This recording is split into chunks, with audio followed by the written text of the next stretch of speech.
Victoria Bauer, and here's a few afternoon announcements. Writing field trip forms must be turned in to Denise Rogers ASAP. Your field trip is next Wednesday. We Engage meeting is next Tuesday. Our girls basketball team is currently 0-1. Excuse me, McDonald's, can I get an order of 32 apple turnovers? Thank you. We are in the middle of filming. Sorry. Girls basketball team has a game at home tonight. Everyone please come out and support them. Great job to the JROTC on their Veterans Day program, and Quiz Bowl is currently undefeated, so support them when you can. Now, here's Victoria Bauer with the politics. Hello, and welcome to this week's political segment. Let's get it going with the 2016 presidential polls for the Iowa caucus. Let's get started with the Democrats. Hillary Clinton is still strongly leading the polls with 55%, and her competitor Bernie Sanders is at around 37%. Republican numbers at the caucus have switched around, with Donald Trump at 25%, Ben Carson with 23%, and Marco Rubio at around 13%.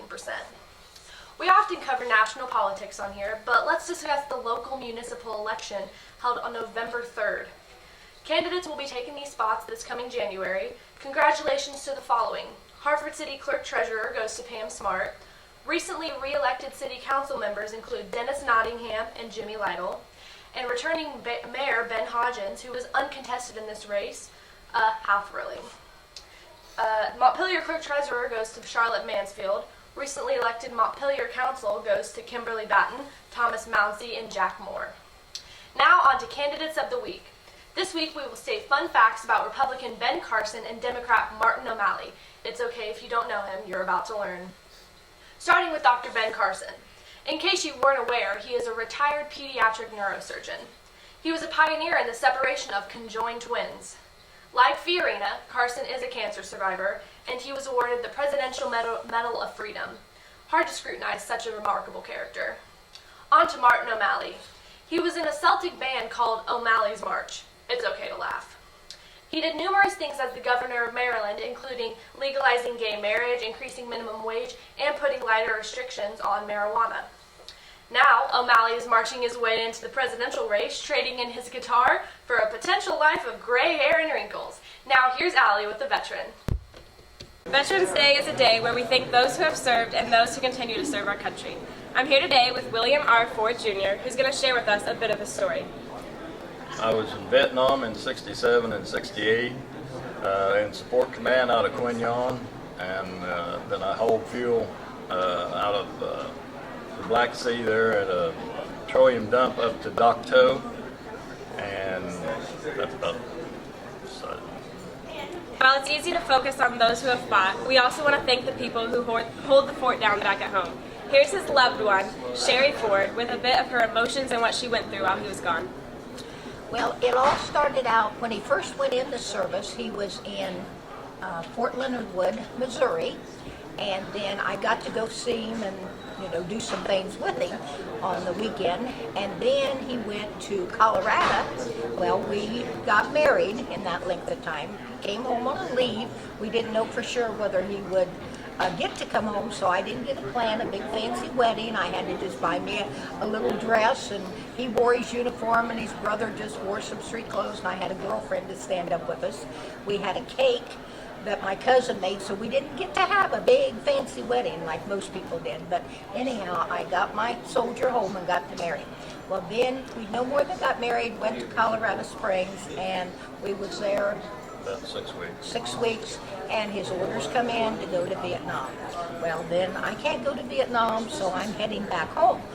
So once I got home, I got on in a factory to work, and I thought, well, I am so lonesome and so down, so, I need something to do to keep myself busy.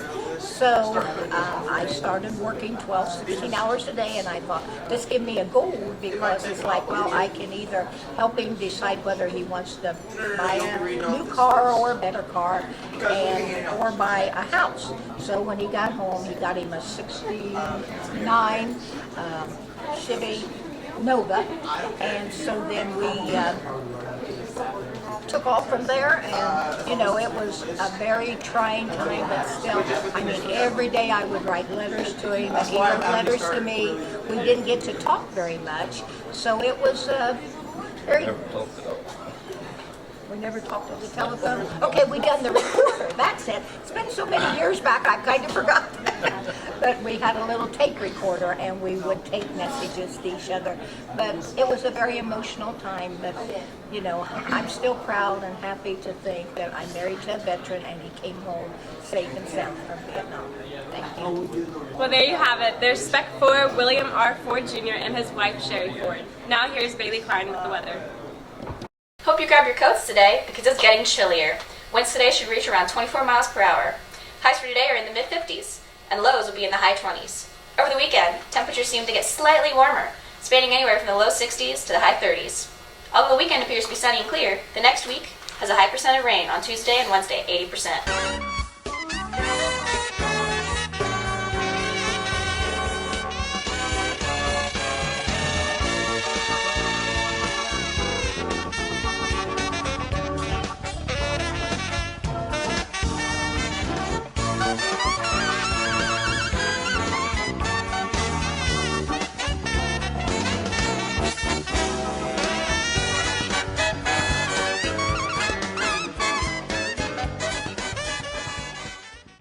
If you guys want to see more of our videos, go to YouTube and type in BHS Today.